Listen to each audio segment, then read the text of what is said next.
Pada kesempatan kali ini kami akan membahas mengenai sejarah pertempuran Edessa. Pertempuran Edessa berlangsung antara tentara Kekaisaran Romawi di bawah pimpinan Kaisar Valerian dan tentara Kekaisaran Sasania di bawah pimpinan Kaisar Shapur pertama, pada tahun 259. Sebelum pertempuran ini terjadi, Shapur pertama telah beberapa kali menyerbu jauh ke dalam wilayah Romawi untuk menaklukkan dan menjarah Antiokhia di Syria pada tahun 253 atau 256.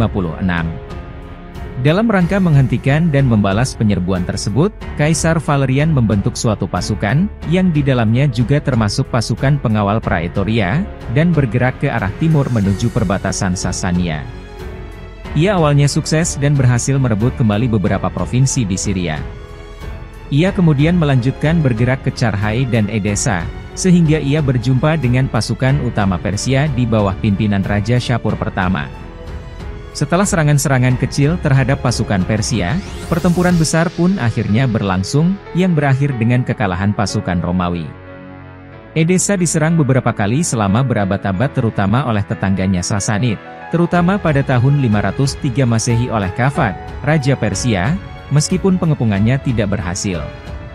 Dalam perang yang terus-menerus antara Persia dan Kekaisaran Bizantium, Edessa sekali lagi diserang pada tahun 544 Masehi, kali ini oleh Khosrow SI, namun kota tersebut kembali berdiri kokoh. Tegas.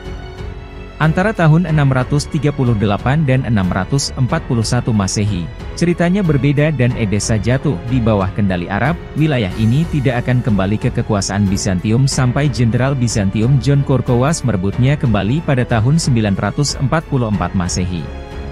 Meskipun demikian, kota ini tetap menjadi pusat Kristiani yang penting, terutama dalam hal penerjemahan, produksi naskah, dan pendidikan. Katedral Edessa digambarkan oleh sarjana Arab abad ke-10 Masehi, Al-Maqdisi sebagai keajaiban dunia. Edessa hilang dan kemudian direbut kembali oleh Bizantium pada tahun 1032 Masehi berkat upaya Jenderal George Maniakes, namun tetap menjadi rebutan antar kekaisaran yang bersaing. Para emir muslim setempat menyerang kota itu pada tahun 1036 dan 1038 Masehi. Kemudian situasi politik yang lebih permanen terjadi ketika Muslim Seljuk meraih kemenangan signifikan di Asia Kecil melawan tentara Bizantium, terutama pada pertempuran Manzikert di Armenia kuno pada bulan Agustus 1071 Masehi. Edessa akan diserahkan sebagai bagian dari kesepakatan damai antara Seljuk dan Kaisar Bizantium Romanos IV Diogenes yang ditangkap, namun, dalam peristiwa tersebut, Bizantium tetap mempertahankannya, itulah kepentingan strategisnya. Sekitar tahun 1078 Masehi, Seljuk mendirikan Kesultanan Rum, namun jenderal berbakat Philaretos Brachamios berhasil mempertahankan Edessa di tangan Bizantium.